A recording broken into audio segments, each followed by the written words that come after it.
Saúdo os irmãos com a paz do Senhor. Sou o presbítero professor Tiago e hoje nós estamos dando continuidade estudando mais uma aula da Sala Abraão Digital, uma iniciativa organizada pela Assembleia de Deus da Lapa e que visa dar subsídios e auxílios para os professores da Escola Dominical do setor da Lapa. Meus queridos, na lição de hoje nós vamos estudar a aula de número 6, cujo título é Pais zelosos e filhos rebeldes. O nosso textuário vai dizer o seguinte: Vós, filhos, obedecei em tudo a vossos pais, porque isto é agradável ao Senhor. Colossenses capítulo 3, verso 20. Já a verdade prática, meus queridos, vai dizer: o modo de criar e educar tem impacto no comportamento de nossos filhos no mundo, mas não anula a responsabilidade individual das escolhas deles. Então, meus queridos, nós temos aqui uma aula que é fundamentada no texto de Juízes, capítulo 13, ali do verso 1 ao 7, que é a nossa leitura bíblica em classe, também o verso 24, e no capítulo 14, dos versos 1 a 3, um texto e uma lição que nos conta a história de Sansão e sua família, através dos exemplos deste personagem do Antigo Testamento, este juiz. Nós vemos como o trato entre a família, as relações familiares e principalmente as responsabilidades familiares dos pais, em primeiro lugar, de ensinar, cuidar, educar, e dos filhos de honrar, de obedecer e de seguir e zelar e guardar o ensinamento dos pais, vem aqui sendo exemplificados na nossa aula.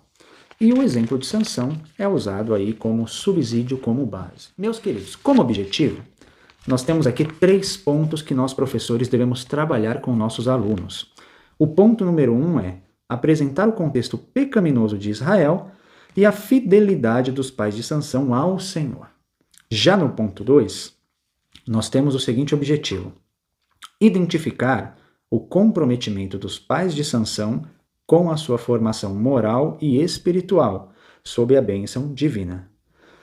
E no ponto de número 3, é um ponto até um pouco longo, mas ele vai dizer o seguinte: conscientizar de que a conduta falha de Sansão na vida adulta, assim como suas consequências, foi de responsabilidade pessoal e intransferível, fruto de seu livre-arbítrio, nem sempre seguindo a educação recebida. Ok? Nós temos aqui então estes 3 pontos como objetivo. No primeiro, nós vamos explicar ali o contexto do livro de Juízes, que já foi explicado também na aula 4, ok? No segundo, nós vamos identificar o comprometimento, a vida dos pais de Sansão como servos de Deus. E no terceiro, nós devemos conscientizar os alunos do livre-arbítrio de Sansão em primeiro lugar e dos filhos em segundo lugar, nos casos em que eles nem sempre seguem a educação recebida. Então, vamos dar início, irmãos, pontuando alguns elementos, alguns conceitos, algumas palavras-chave que o autor parece que tem elas em muito grande estima e elas são de fato importantes para o nosso aprendizado neste assunto. O primeiro ponto que nós devemos entender é que falar de pais e filhos, deste relacionamento, das responsabilidades, das características que envolvem o trato familiar, engloba e é necessário que nós falemos também das famílias. Falar das famílias é algo que é necessário tratando deste assunto. E aí nós temos o seguinte: o teólogo R.C. Sproul vai dizer que a família é a mais antiga das instituições humanas e também a mais básica, ok? Consequentemente, ela está entre as mais importantes. Nos seus estudos sobre família, ele vai apontar um dado interessante, que este conceito de família como uma instituição antiga, este conceito de família como uma instituição fundamental para a sociedade, ele era caro e defendido tanto por judeus do Antigo Testamento, isso é, este é um conceito presente na cultura judaica, mas também este conceito é presente na cultura grega do Novo Testamento. Apesar da cultura grega ser uma cultura pagã, ser uma cultura gentia, ser uma cultura com vários elementos pecaminosos, nós vemos ali que a cultura grega também valorizava em dada medida, é verdade, as famílias e tinha a família como instituição muito antiga e muito importante para a sociedade. Essa família, irmãos, de que nós falamos agora, ela é organizada, ela é mencionada no texto bíblico. E nós vemos que dentro das estruturas ensinadas pela Bíblia, nós temos na família estruturas de autoridade. Dentro ali da composição da família, nós temos estruturas de autoridade. E nós poderíamos citar aqui duas estruturas de autoridade dentro das famílias. A primeira dela é a estrutura de autoridade na qual o esposo conduz a esposa, que está lá registrada na Epístola de Paulo aos Efésios, capítulo 5, do verso 22 ao 24, que diz o seguinte: As mulheres sejam submissas ao seu próprio marido, como ao Senhor, porque o marido é o cabeça da mulher, como também Cristo é o cabeça da igreja, sendo este mesmo o Salvador do corpo. Como, porém, a igreja está sujeita a Cristo, assim também as mulheres sejam em tudo submissas ao seu marido. E aí o verso 25, Maridos, amai a vossa mulher, como também Cristo amou a igreja e a si mesmo se entregou por ela. Então nós vemos aqui, meus queridos, que o relacionamento no qual o esposo conduz a esposa, esse relacionamento não é um relacionamento de servidão, não é um relacionamento de escravidão, não é um relacionamento de subserviência, de subjugação, não é um relacionamento de amor. Por quê? Porque o exemplo sobre o qual nós, maridos, esposos, devemos nos ater é o exemplo dado por Cristo. Este é o nosso fundamento. E Cristo, irmãos, Cristo é um Salvador amoroso, ok? Nós vemos também, dentro dessa estrutura familiar, que também existe a estrutura na qual os pais conduzem os filhos, ok? Não apenas o pai, mas os pais conduzem os filhos. Está registrado também na Epístola aos Efésios, que diz o seguinte: Filhos, obedecei a vossos pais no Senhor, pois isso é justo. Então, o dever dos filhos é obedecer os pais, isto é, os pais conduzem os filhos, que em obediência se deixam ser orientados por eles e seguem os seus caminhos, os seus ensinamentos. Essa estrutura de autoridade, irmãos, ela é bem descrita lá na Epístola de Paulo aos Colossenses, no capítulo de número 3, a partir do verso 18, que diz assim: Esposas, sede submissas ao próprio marido, como convém ao Senhor. Maridos, amai vossa esposa e não a trateis com amargura. Filhos, em tudo obedecei a vossos pais, pois fazê-lo é grato diante do Senhor. Pais, não irriteis a vossos filhos, para que não fiquem desanimados. Então nós temos aqui um resumo dessa estrutura familiar. O esposo conduzindo a esposa e ambos conduzindo os filhos. E olha que interessante, irmãos. O relacionamento dos pais para com os filhos também deve ser observado com cautela e cuidado pelos pais. A Bíblia não dá um salvo-conduto para que os pais ajam de toda forma como estando sempre corretos, como estando sempre certos. Isso não acontece. Paulo diz muito bem: Pais, não irriteis os vossos filhos, para que não fiquem desanimados. Ok? E aí, meus queridos, além do conceito de família, além do conceito da estrutura de autoridade presente nas famílias, que nós acabamos de ver, temos também o conceito da responsabilidade do livre-arbítrio. Afinal, uma coisa, uma ideia está ligada à outra, um conceito, um elemento está ligado ao outro.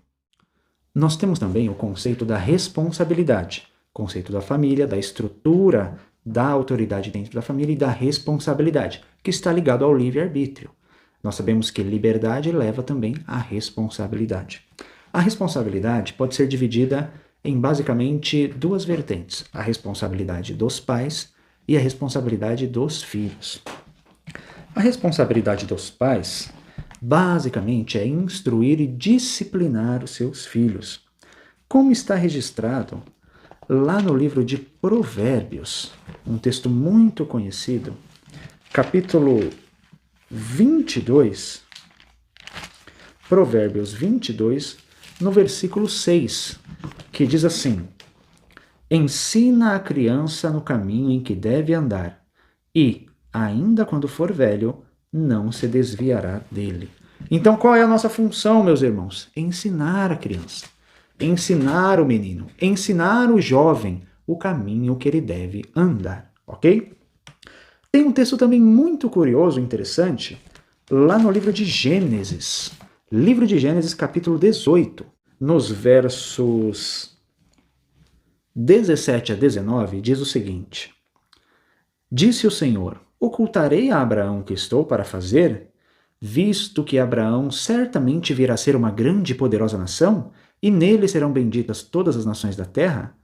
Verso 19, que é o nosso destaque. Porque eu o escolhi para que ordene a seus filhos e a sua casa depois dele, a fim de que guardem o caminho do Senhor e pratiquem a justiça e o juízo, para que o Senhor faça vir sobre Abraão o que tem falado a seu respeito. Olha só, irmãos. Abraão, Deus tinha uma expectativa com os descendentes de Abraão, que eles guardassem o caminho do Senhor e praticassem a justiça e o juízo. Então, ensinar é uma responsabilidade desde os patriarcas. Ensinar a geração seguinte, ensinar os filhos, ensinar a próxima geração que há de vir sobre a terra. Isto também é muito claro naquele famoso texto de Deuteronômio. Primeiro vamos ler o capítulo 4 e o verso 9, que diz assim: Tão somente guarda-te a ti mesmo e guarda bem a tua alma, que não te esqueças daquelas coisas que os teus olhos têm visto, e se não apartem do teu coração todos os dias da tua vida, e as farás saber a teus filhos e aos filhos de teus filhos. Olha que interessante, irmão. Se nós formos nos aprofundar um pouco nesse texto, existe até uma brecha para que os avós sejam atuantes na educação dos netos, ok? E também temos ali Deuteronômio, capítulo 6, versos 6 a 9, que diz assim: Estas palavras que hoje te ordeno estarão no teu coração. Tu as inculcarás a teus filhos, e delas falarás assentado em tua casa, e andando pelo caminho, e ao deitar-se, e ao levantar-se. Também as atarás como sinal na tua mão, e te serão por frontal entre os olhos, e as escreverás nos umbrais da tua casa e nas tuas portas. Então, irmãos, a palavra de Deus nos ensina a falar, a testemunhar, a ensinar os princípios bíblicos aos nossos filhos, assentado, andando pelo caminho, ao deitar-se, ao levantar-se.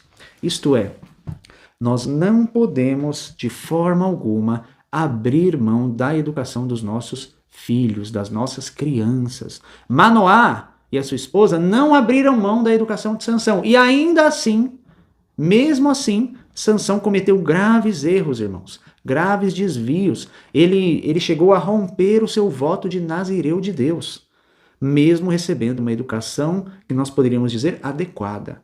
Os irmãos imaginem as nossas crianças nos dias de hoje sem a educação adequada, meus irmãos. Que nós abramos nossos olhos para a educação das nossas crianças e dos nossos jovens, ok? Então, irmãos, não podemos terceirizar a educação. A Bíblia diz: falarás aos teus filhos. E a Bíblia nos dá ali, irmãos, sinais de um culto doméstico. Sinais, irmãos, de famílias que têm comunhão com Deus dentro de suas casas. A palavra de Deus deveria ser ensinada, sentado, de pé, caminhando, ao deitar-se, ao levantar-se, um relacionamento com Deus. Os pais devem ensinar não apenas conteúdos da palavra de Deus, irmãos. Não apenas verdades. As verdades são importantíssimas, irmãos. As verdades são inquestionáveis, são indispensáveis.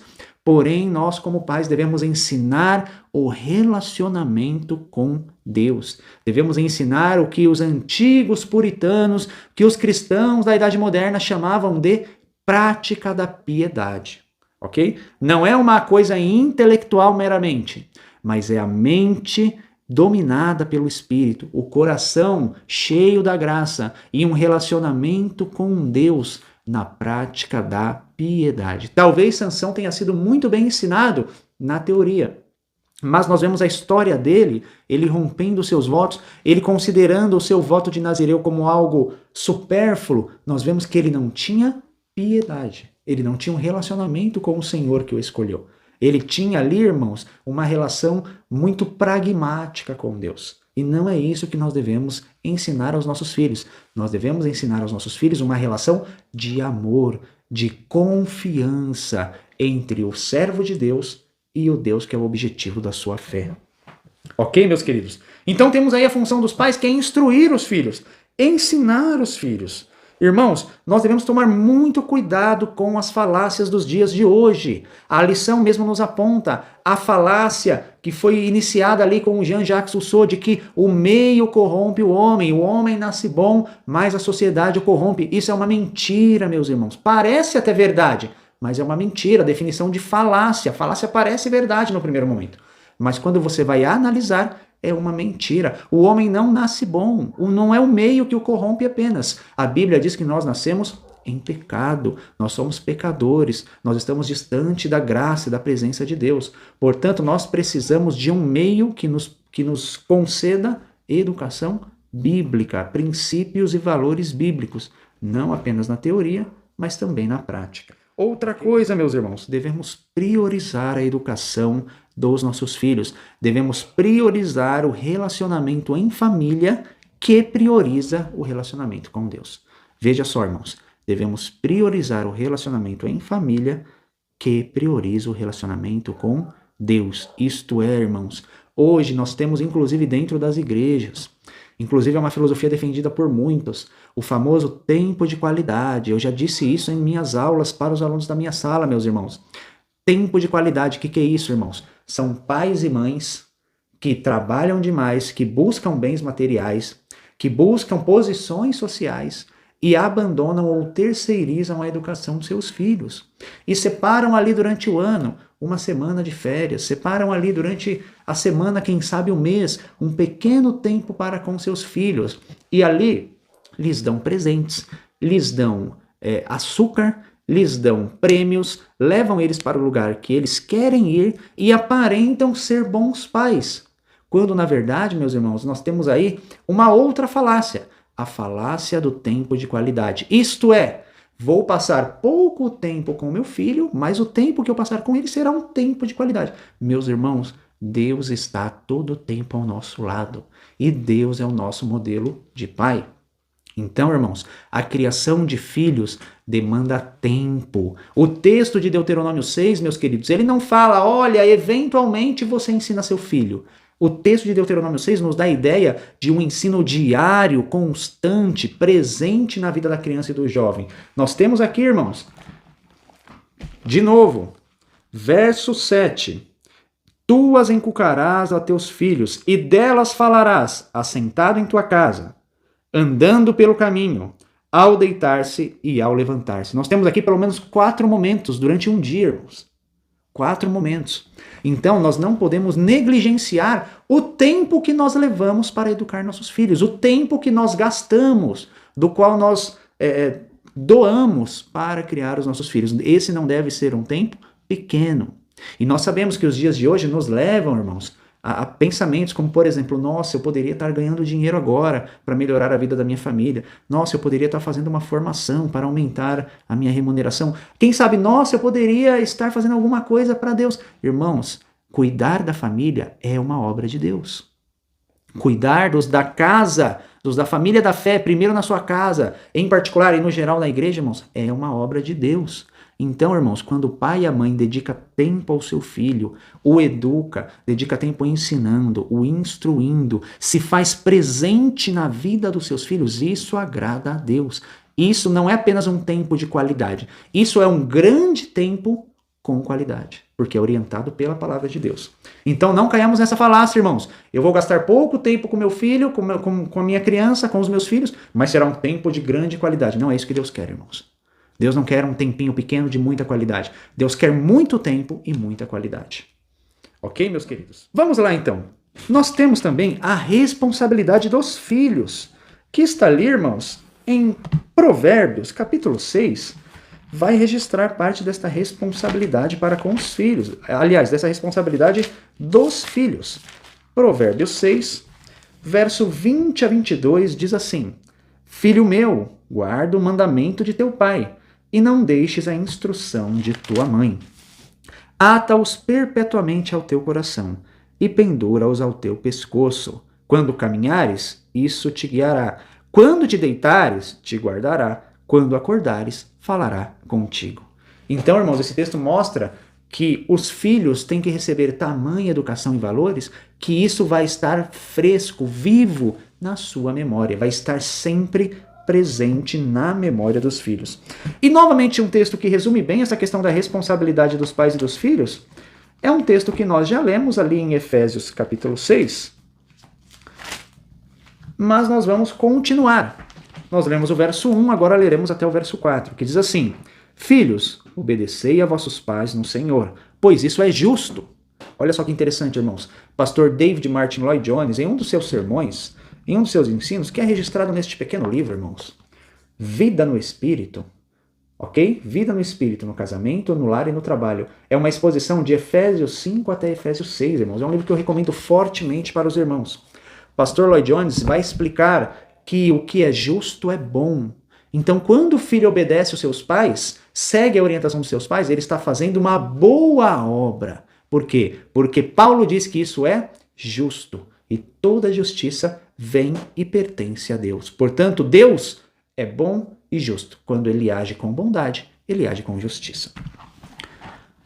Filhos, obedecei a vossos pais no Senhor, pois isso é justo. Honra teu pai e a tua mãe, que é o primeiro mandamento com promessa, para que te vá bem e sejas de longa vida sobre a terra. E vós, pais, não provoqueis vossos filhos à ira, mas criai-os na disciplina e na admoestação do Senhor. E nós vemos aqui, irmãos, a questão da disciplina para com os filhos. Os filhos devem ser educados, devem ser instruídos, e educar pressupõe disciplinar, isto é, ensinar a criança a maneira correta de viver, se portar e proceder com a família e com a sociedade. Devemos, irmãos, educar, disciplinar os nossos filhos. Muitos jovens, crianças, adolescentes hoje não têm noção do que são, irmãos, as convenções de educação que foram criadas pelos princípios cristãos, irmãos. Não têm noção do que são o ensino, irmãos, dos mais velhos, o respeito aos mais velhos, o respeito ao ambiente em que eles estão. Então nós devemos educar, disciplinar os nossos filhos no temor do Senhor.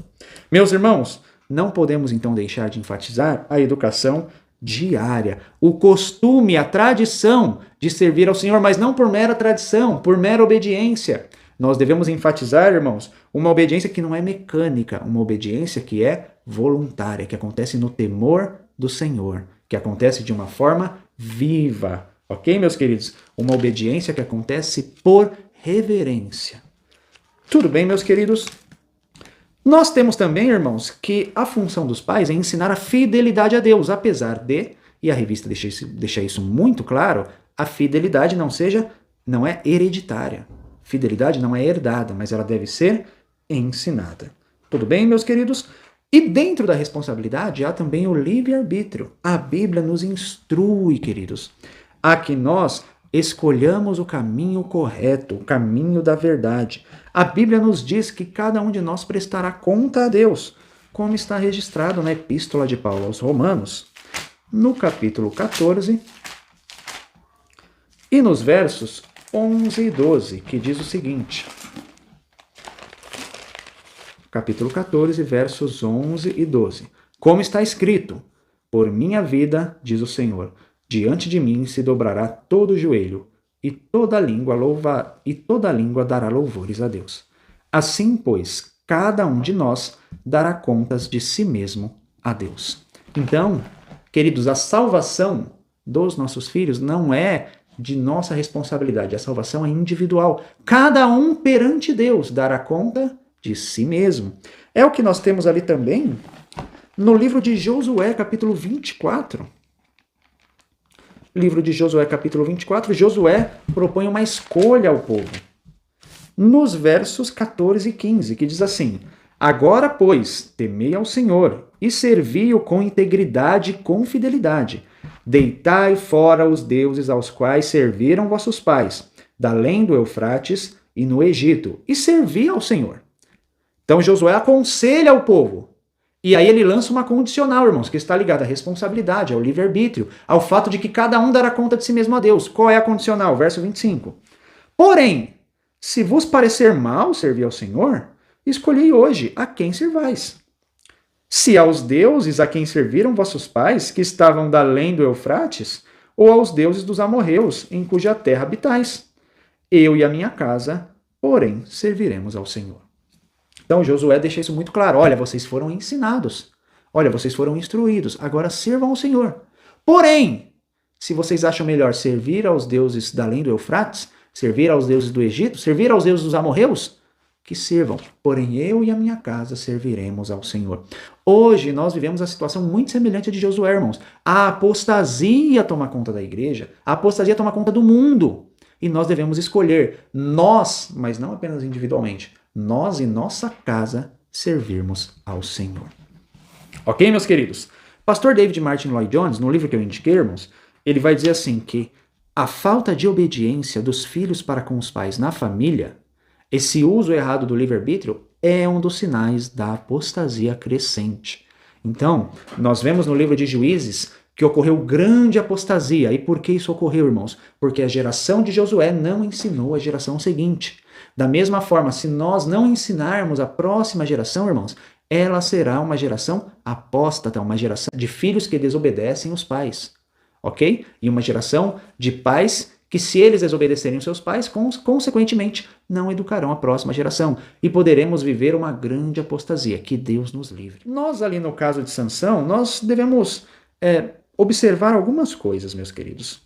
O livro de Juízes vai dizer, no capítulo 21, verso 25, e em outros trechos, que não havia rei em Israel. Cada um fazia o que achava reto. Inclusive, irmãos, o povo de Israel praticava o sincretismo religioso. Devemos tomar cuidado com o sincretismo e introduzir na igreja coisas que não pertencem, que não são recomendadas pela palavra de Deus. Práticas sincréticas destroem a fé. E aí, nós devemos, os irmãos já vão fazer essa análise da vida de Sansão, mas uma coisa importante, irmãos, é colocada ali na Bíblia de Estudo Nova Almeida Atualizada, que vai mostrar a apostasia ou o desvio de Sansão. O autor da Bíblia de Estudo Nova Almeida Atualizada, citando o voto do Nazireu, vai fazer ali uma linha do tempo da vida de Sansão e diz assim: qualquer homem ou mulher podia fazer um voto para se tornar um nazireu, para separar a si mesmo para Deus, como está em número 6. Deveria ser voluntário, por um tempo limitado, e envolvia 3 disposições. 1. Abstinência de vinho, bebida forte, qualquer coisa associada à videira. 2. Não cortar o cabelo. E 3. Não ter contato com os mortos. Se uma pessoa se tornasse impura, havia rituais de limpeza elaborados para purificação.